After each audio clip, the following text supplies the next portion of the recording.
Hello, crypto boys and ghouls, and welcome back to the channel, Tales from the Cryptmancer, where we feature content on play and earn games on the blockchain, such as Splinterlands. And in today's video, I want to talk about some topics that I've been chatting about on X. So if you haven't followed me on Twitter/X, definitely take a look, see over there. It's Mancer Tales over on X.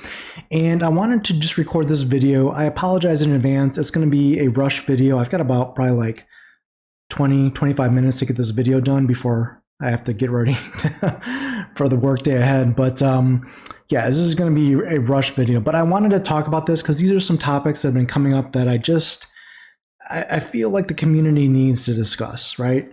And let me preface this by saying that this is not a video that's meant to spread FUD or anything like that. Like, I have a lot of hope and optimism for Splinterlands. I think there's a lot of good things happening in the ecosystem with the game.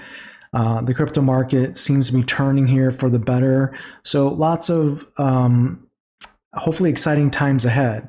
But that's not to say that everything is perfect in the Splinterverse, right? And if anyone is familiar with my channel, you know that I give it to you guys straight up. And we're gonna, talk about the good, talk about the bad, talk about the ugly. And today we're gonna, serve up some spice. We're gonna give some hot takes here and talk about some topics that people may or may not want to talk about. And I'm just gonna give you some observations. It's gonna be free form here, so I apologize in advance again for the erratic nature of the conversation. I don't have anything planned here. I'm just gonna go off the cuff here and let's talk about things. We're gonna talk about liquidity bots. We're gonna talk about ratings inflation, energy for Glint, survival mode, anything else that happens to pop up in my head here in the next 10-15 minutes. So let's first start here talking about liquidity bots, right? I don't know what's going on with liquidity bots in Splinterlands right now. I don't know if it's because we have nobody playing the game or what, but liquidity bots are rearing their ugly heads, and either they're like last season complete pushovers that just put up lineups that don't make any sense and just give out free wins, or this season it's maybe not as bad, right? So like the modern ranked liquidity bots are still pretty much free wins, but maybe not 100%. Survival mode, we'll talk about a little bit later about those liquidity bots. They seem to be tuned differently. But in either case, I'm going to look at some of the data here, right? Let's look at the leaderboard for the current season for Champion. We are basically 4.5 days in, almost 5 days into the season. And we've got some of the scholars up here. Scholars is another topic, which, I mean, I can do a whole video talking about scholars, I suppose, but we won't do that today. We'll leave scholars off the radar for today. But we've got Kestrin here at the top of the leaderboard with a 7,300 rating. That is insane. Like in previous seasons, that's unheard of without liquidity bots, right? So it's not just liquidity bots, so it's also SPS earnings. That's also a problem, but let's talk about that too. So we got 7,300 rating, already not even 5 days into the season, which is crazy. We got Lorcas here at 7,080. We got a bunch of people over 6,000 here already, just a couple days into the season. You can see here, we've got, I mean, I'm not doing terrible. I'm like around rank 50. And I've got a pretty good win rate here. I don't know what that win rate is exactly, but we're doing all right here. But liquidity bots are definitely a part of that because, I don't think my overall Splinterlands win rate is whatever that is, 92 wins out of 151 battles.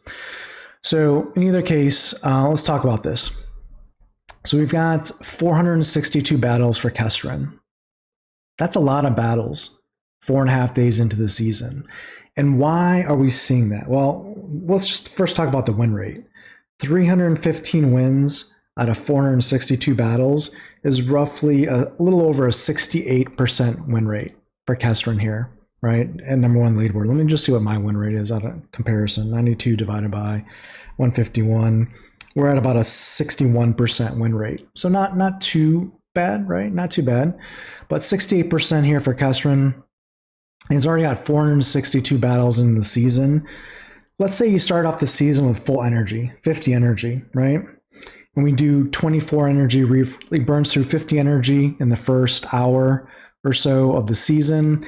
And then he's getting 24 a day for the next 4 days, right? That's 96 energy plus 50. That means natural energy for this account at this part of the season is roughly 146 battles. But he's already played 462.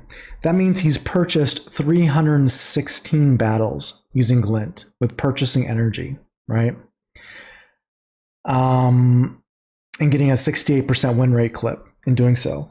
Why is he purchasing 316 battles? And why is he at a 7,300 rating right now? Well, let's take a look at it. I'm going to go into some of the data here. We're not even going to look at last season. We can look at that in a little bit. But let's go to match history. I just played Kestrin recently here. You can see right here. We're going to replay the battle just so you can see some of the data here. We both played Squirrel there. And so you can see here, Kestrin won on this battle 78.249 SPS, right?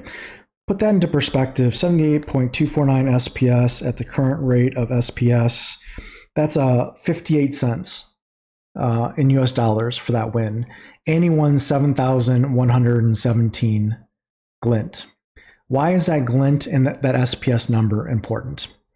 Well, obviously, at that SPS price of roughly 58 cents per win, it behooves the scholar or whoever to play as many battles as humanly possible in Modern right now to get about 58 cents per win, because the glint here, again, you're getting over 7,000 glint for that win.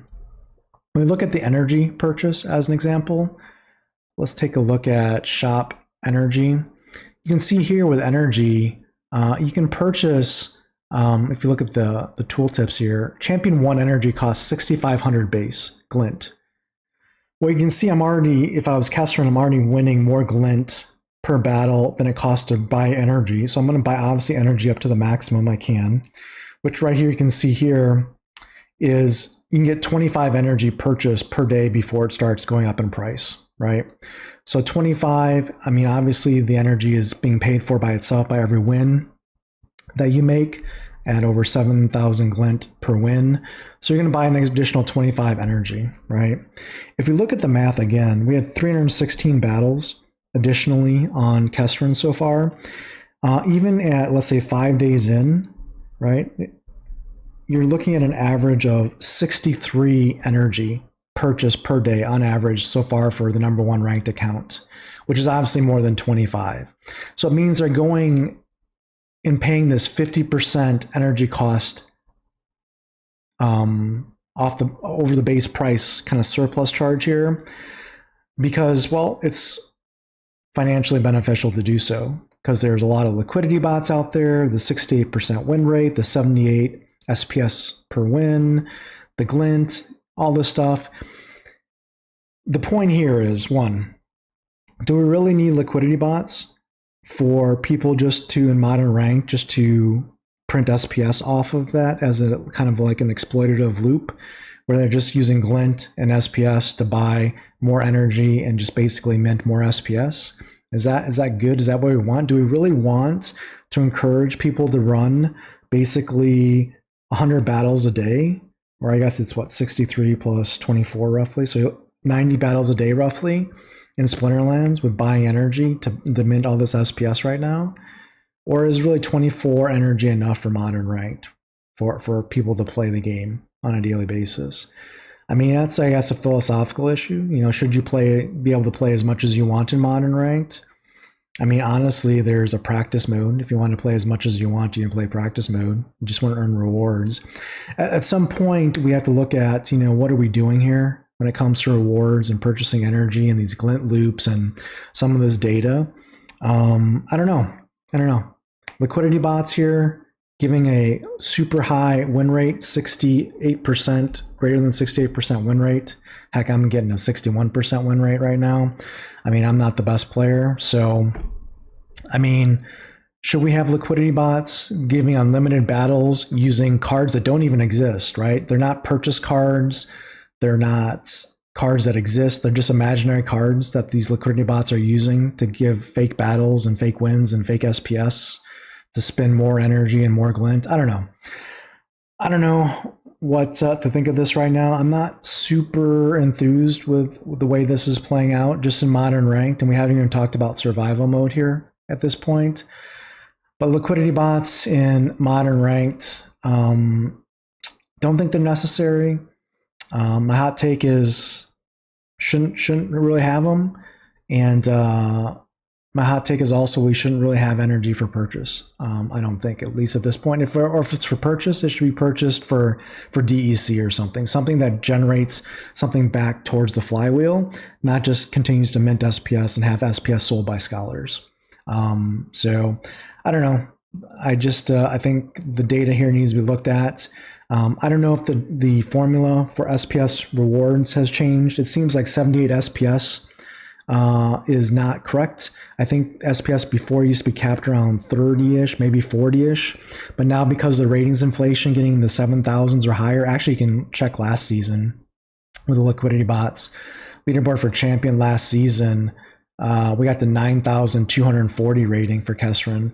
I don't know if we can even see the history. We can't see the history from last season, but I mean, who knows what SPS was being generated at a rating of 9,000. Suffice to say, the SPS rewards are skewed now. The data has changed with liquidity bots. The rating inflation's hit. The SPS rewards have hit. The buying energy has hit. I don't know who's looking at this. Hopefully Matt's looking at this stuff because, I mean, stuff's being like levers are being pulled in the game. It's changing stuff. And I don't know if it's good. I don't know if it's good, guys and gals. So that's liquidity bots in rating inflation in modern. I guess we can talk a little bit about survival mode too, because that's kind of a cluster as well, I think. First of all, I mean, look, I'm a beneficiary of survival mode. I mean, I'm minting and printing SPS in survival mode, which is fine. I'm not complaining about it. I mean, I bought cards for survival mode because of that. And, it's fine. But I guess it's fine for me personally, but I'm not sure if it's good or fine for the game. Let's go to survival mode here. Let's take a look at this for a second. Let's go to survival. Let's go to the leaderboard. Let's go last season. Let's go to champion here. Look at this. I mean, this is crazy. Vugtis, 35,000 rating, 2,278 battles, 1,911 wins. I mean, and I know they fixed the bots supposedly, right? We'll talk about that in a second, but that's almost an 84% win rate for Vugtis and a 35,000 rating. Remember, Champ 1, essentially maxes out your rating to get the Champ 1 at 4,300. And then look at the rating drops here. You got Brave Tofu at 15,000 rating, Draytech at 9,000 rating, and then you go to 7,000 and 6,000 ratings. Look, we spent all this time creating survival mode to prop up card values of old sets because land wasn't working to do that. I mean, do we really need survival mode and liquidity bots to do that? Why don't we just have card staking? Card staking could be easily done. Just here we do SPS staking rewards, right? Just take your card CP that you own, get your APR return, stake your cards, get your SPS for free. There's no need for survival mode. And I know it's a hot take, but look, the reason why there's no need for survival mode is no one's playing this manually. Vugtis is not playing 3,000 or 2,200 battles manually. That's a bot, whether it's private or a bot service. I mean, who knows? Who cares? If all these survival players here, if they're using bot services like XBot or Archmage, I mean, all you're doing is basically taking SPS earnings and basically giving a cut of that to XBot and Archmage just for them to sell as profit for no value add, right? Just do card staking. Cards that you own gets a certain percent of APR, an SPS reward pool from the DAO or whatever Splinterlands wants to push as a proposal. Make Vugtis and Brave Tofu happy. Let them get their APR for the cards that they bought and owned. and let's move on. Let's not just mess around with survival mode is a joke, honestly. No one plays it manually. The bots services are just extracting a portion of the SPS for every battle that's in survival mode against liquidity bots. It's just silly. Just do card staking and be done with it if that's what you want to do. If you want to reward people for owning cards and holding cards, done. It's a joke of a game mode. No one plays it. It's not even a game mode. It's literally card staking, glorified. So it's just silly. And then this liquidity bot situation, liquidity bots were horrible last season. This season, I mean, Vuctus is still, I mean, his rating went down from, let's say, 84% win rate. It's now down to, let's see what his rating is down to. Now down to a 69% win rate. So they upped the difficulty level on the liquidity bots for survival mode. Hooray, I guess. I mean, again, just do card staking. What is the right liquidity bot win rate? 50%, 51%, 69%, 83%. I mean, it's all arbitrary. You're just giving away SPS out of the DAO treasury, soon to be. I mean, it's coming out of the SPS team right now, but it's going to, or the Splinterlands team, it's going to be the DAO that's going to have to front this moving forward. Just do card staking, be done with it. The survival mode is a joke. It's unnecessary to develop it, do liquidity bots and all this nonsense. It's just a farce. Work on sealed draft mode that every player can play, new player and old player combined. It's a level playing field. It's in skill. It's manually played. There's no bots involved. Just work on that, right? This is just silly, in my opinion. That's my hot take on survival mode, liquidity bots here. Unnecessary.